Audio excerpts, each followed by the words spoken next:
Hello and thanks for joining us. You're watching the newsroom on TV 360 Nigeria.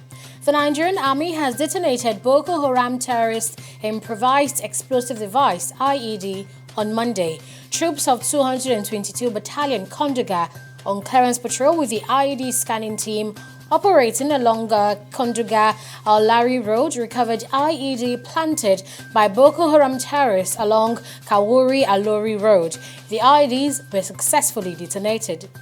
The Federal High Court in Abuja has stopped the federal government's plan to arraign the Chief Justice of Nigeria, Justice Walter Onogen, before the Code of Conduct Tribunal. The federal government, through the Code of Conduct Bureau, filed 6 counts of non-declaration of assets against the CGN on Friday.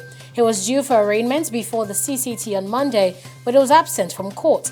But ruling on 2 separate ex parte applications on Monday, Justice N.E. Maha ordered parties to maintain status quo till January 17th. He ruled in the 2 different suits that the defendants should be served with all the papers filed and they should appear in court at the next hearing. The trial of Kogi State Senator Melaye has been stalled. The Federal Capital Territory High Court in Maitama refused to go ahead due to the absence of the senator. Melaye is facing trial for allegedly providing false information to the public regarding an assassination attempt against him. It was arranged by the federal government through the Office of the Attorney General of the Federation. The matter was slated for Monday for the continuation of hearing. However, the prosecution counsel, Shraibu Labaran, told the court that the defense counsel had served him application requesting an adjournment since Melaye is still in custody. 61 political parties under the aegis of the Coalition of United Political Parties, CUPP, are threatening to sue the Independent National Electoral Commission, INEC, over the guidelines for the 2019 general elections.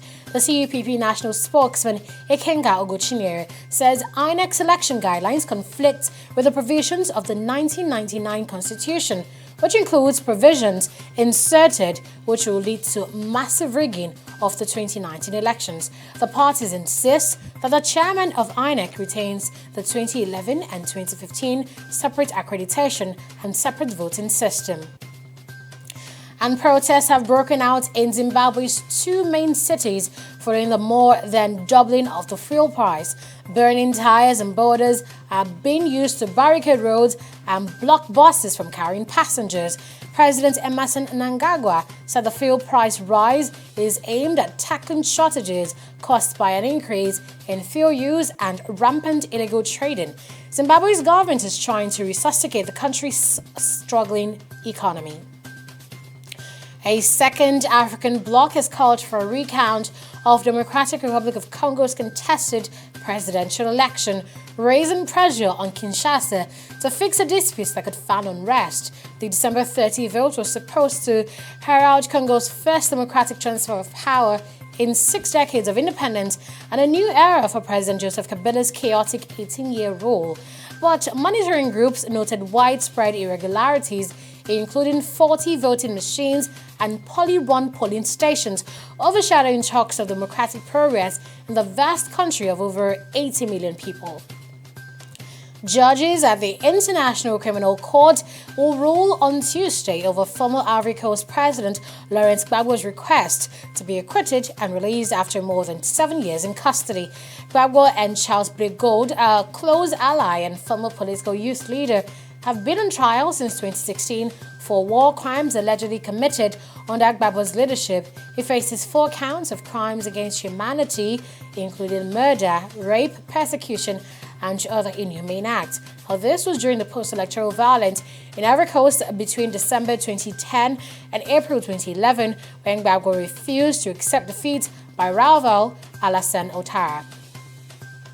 Now let's talk sports as ageless Roger Federer warmed up for a run at a record 7th Australian Open title on Monday by breezing past Uzbek Denis Istomin in straight sets to book a spot in the second round.